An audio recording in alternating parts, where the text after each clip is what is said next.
வணக்கம். சிவகாம சுந்தரி நாகமணி அம்மா எழுதின ஒரு சிறுகதை நம்பிக்கை விதைகள்.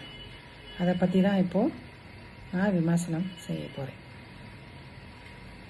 சிவகாமி அம்மா 29 வருடங்களாக இயற்பியல் ஆசிரியையாக இருக்காங்க. அதோட கூட அவங்களுக்கு இருந்த தமிழ் ஆர்வத்தில் நிறைய நூல்கள் எழுதியிருக்காங்க, கதைகள், கவிதைகள், நிறைய பரிசுகளும் வாங்கியிருக்காங்க. அவங்க எழுதின இந்த கதை 3ஆம் பாலினத்தவர் பற்றி. யாரும் பொதுவாக தொடாத கரு.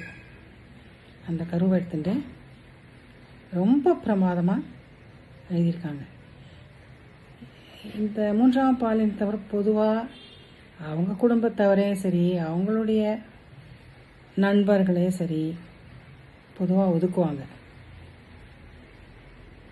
அப்படி இருக்கும்போது இந்த கதையினுடைய நாயகன் அப்படின்னு சொல்லலாம். இந்த கதையில் ஒரு தாத்தா வரார். அந்த தாத்தா தான் நாயகன். ஒரு தாத்தா, ஒரு பேரன், தாத்தாவோட பிள்ளை, மருமகள், இவங்க தான் மொத்தம். இவங்க 4 பேர் இருக்காங்க. இந்த தாத்தா ஒரு நல்லது செய்கிறார். அவர் ஒரு காலத்தில் ஆசிரியராக இருந்திருக்கார். ரொம்ப நல்ல ஆசிரியராக இருந்திருக்கார். அப்போ அவருடைய வகுப்பில் இருந்த ஒரு 3ஆம் பாலினத்தை சேர்ந்த ஒரு மாணவி. அவளுக்கு இவர் எப்படி நல்லதை எடுத்து சொல்கிறாரு, எப்படி அவளை தட்டி கொடுத்து, ஏன்னா நல்லா படிக்கிற பொண்ணு, ரொம்ப நல்லா படிக்கிற பொண்ணு.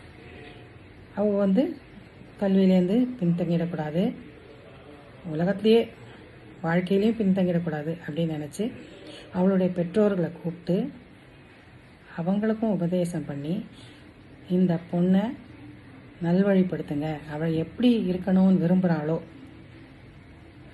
அவளுக்கு உடல் அளவில் எப்படி இருக்கணும்னு விரும்புகிறாளோ அதே மாதிரி நீங்கள் செய்தி கொடுங்க, நானும் என்னாலான உதவிகளை செய்கிறேன் அப்படின்னு அவங்களுக்கு எடுத்து சொல்லி, அப்படி இந்த பொண் மாணவனாக மாறி ரொம்ப நல்லா படித்து பெரிய ஆளாக வருகிறான்.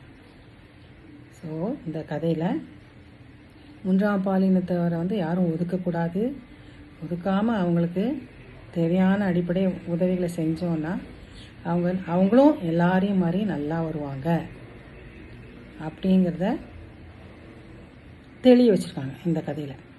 அதோட கூட எப்போவுமே நம்ம ஒரு நல்லது செஞ்சால், நம்ம நல்லதோ கெட்டதோ எதை செஞ்சாலும் நமக்கு அது திரும்பி வரும் பின்னாலங்கிறது பொதுவான உபதேசம். இந்த கதையில் நாயகன் தாத்தா ஆசிரியராக இருக்கும்போது செஞ்ச அற்புதமான இந்த விஷயத்தினால பிற்காலத்தில், வயசான காலத்தில் அவருக்கு அது எப்படி உதவிச்சு அப்படிங்கிறதும் இந்த கதையில் வருது. ஸோ 2 குறிக்கோள்கள் இந்த கதையில் இருக்குது.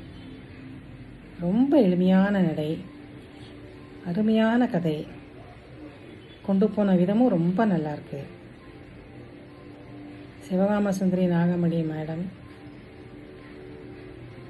உங்களுக்கு என்னுடைய மனமார்ந்த பாராட்டுக்கள். மக்களே, நீங்கள் எல்லாரும் இந்த கதையை கண்டிப்பாக படிக்கணும். நன்றி, வணக்கம்.